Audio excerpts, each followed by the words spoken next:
Hi, Goodson. How are you? Okay. Um, I just did a live, and I'm not sure because of where I'm at right now, where I usually do the videos. There are, uh, well, the internet wasn't working there. The Wi-Fi wasn't working, so I couldn't do this. Okay, fine, whatever, no problem. So what I'm going to do is I'm doing this video as an accompaniment, and just in case none of you could understand it, and and you couldn't watch it. Okay, I'm always asked all the time, why should why are you always harping uh on the okay, there it is. Sorry. Why are you always harping on the fact that you're always saying, Christians, you need to follow the Torah? Why are you always harping on it? Because I'm trying to get you to understand. And one of the things, well, Paul says we don't have to do it. All right, I would ask them this: is Paul above Jesus? Is he above Yeshua HaMashiach? Are his words more important than the Messiah's? Well, if they're not, why are you putting his words? And they're always saying, well, where does Yeshua, where does Jesus say that we have to do it? Matthew chapter 5, verse 17 through 19. Of course, you go as far as 20. Do not think that I came to abolish the law or the Torah, that I came to abolish the Torah or the prophets. I did not come to abolish, but to fulfill. Amen, I tell you, until heaven and earth pass away, not one smallest letter or serif. That for you that use the King James version, it is not one jot, not one tittle, shall ever pass away from the Torah until all things come to pass. Therefore, whoever breaks the least of these commandments and teaches others the same shall be called least in the kingdom of heaven. But whoever keeps and teaches them, this one shall be called great in the kingdom of heaven. Now, very clearly, that tells us that until heaven and earth pass away, which, by the way, I've looked, I don't think that it has, and until all things come to pass, that means all the prophecies from Genesis to Revelations, until all those things come to pass, the Torah will remain. And we are to follow the Torah. You see, when he said, I did not come to abolish, but to fulfill, what he meant by that, my friends, is that he was going to be the sacrifice.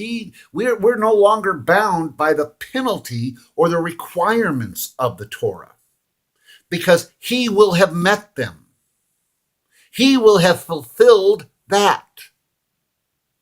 No longer, you see, back in the days of the prophets, back right after Sinai, if you were to sin, you would have to make a sacrifice. If you broke the Torah, you would have to make a sacrifice of whatever was required.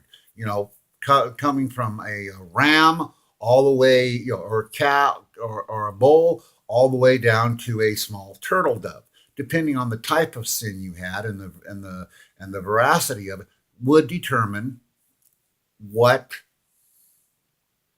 how you did it.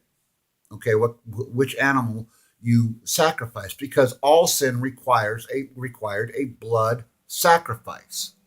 Okay, now with the death and resurrection of Yeshua HaMashiach, that requirement has been met. Okay, that is what he fulfilled. We don't have to go to Jerusalem anymore. Our sacrifice sits at the right hand of the Father, who sits on the throne of David. He is sitting on the throne of David, making intercessions for us to the Father and defending us against our accuser, Satan. But that doesn't mean that we are not to follow the Torah. We're not free from if you don't want to. I mean, it's always been said, if you don't want to do it, don't do it. Well, no, you don't have to follow the Torah. But if you want the blessings of God, then you should. Then you do need to. Why? Well, look at it this way. When we were kids and we disobeyed our father, our earthly father, what happened? We usually got our butt whipped, right? Would he give us good things if we disobeyed him? No, no, he would not bless us, really, unless you considered a butt whooping, getting whooped a blessing.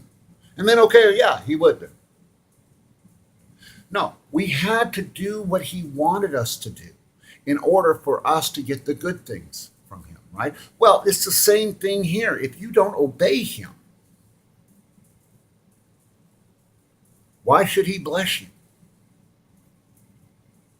You want him to bless you? Start following his commandments, and that is the Torah.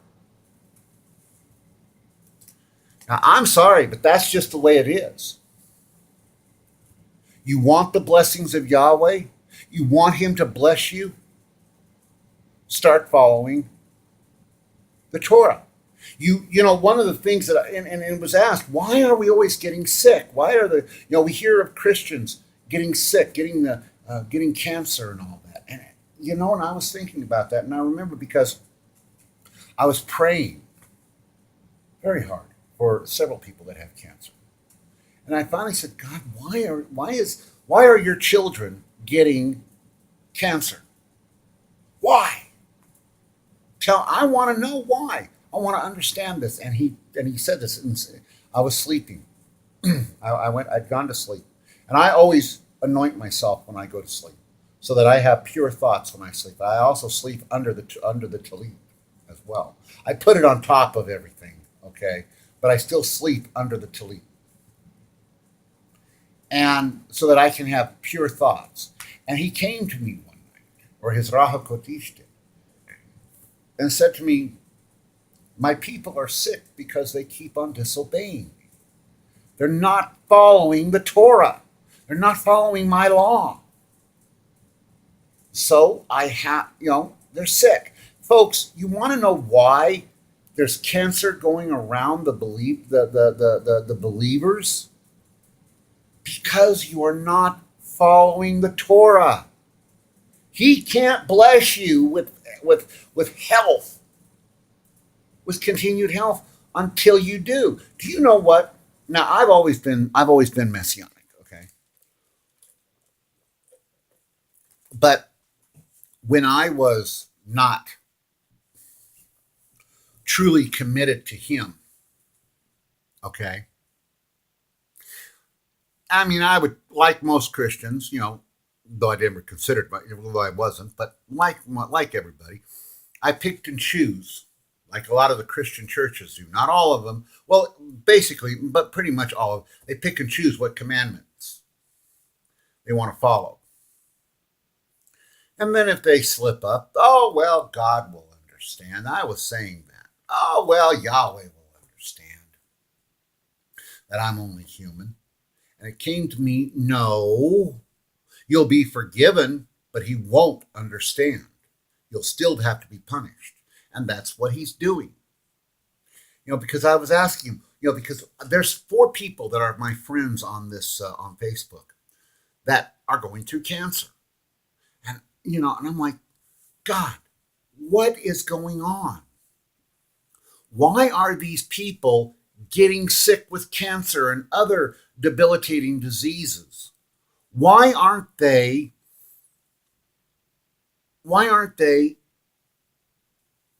not? Why is this happening to them? And like I said, every night before I actually lay down to go to sleep, I anoint myself. I bless myself in order for me to be able to sleep soundly. And he came to me while I was in my dream while I was asleep. And he said, because they refuse to follow my Torah. Now, folks, this was only a few days ago. Well, actually, it was more like a couple of nights ago. Okay? I was busy praying for my friends. I do that every night.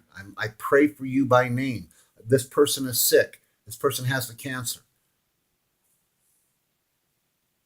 Okay. And it was it was very clear. And I remembered it because they refuse to follow the Torah, my commandments. I woke up. I'm like, whoa, that's why. You want to be blessed with perfect health? Follow the Torah. You want to be blessed with financial reward, financial blessings? Follow the Torah. You want to be blessed in your life? Follow the Torah. You're not following but you're not following like the Pharisees do.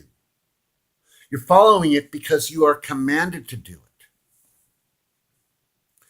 You know, one of the big things that I'm asked all the time, why am I going through this financial problem? Why am I going through this financial problem? Well, here's the problem. You're not following the Torah. You know, one of the biggest things, and this is a fallacy, this is a lie from the pits of hell. We've all heard it. Well, you're not Jewish. Tell the preachers, you're not Jewish, so you don't have to follow the Torah. They quote Paul. They misquote Paul. Paul never said that because, Paul wrote in Hebrew and Greek.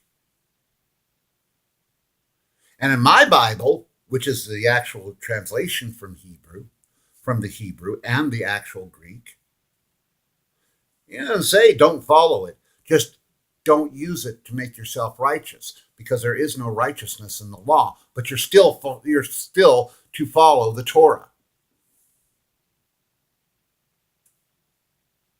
We're just not under the penalties of the law. We're under the grace of Yeshua. But we are still to follow the Torah. You want to be blessed with health? You want to have financial health as well? You want to have the blessings? What did Malachi say? That they would be shaken out, pressed down, shaken out so much that it's overflowing. Follow the Torah. I don't know how plain I can make it. All right. This is Rabbi Goodson. You have a very blessed night. Shalom.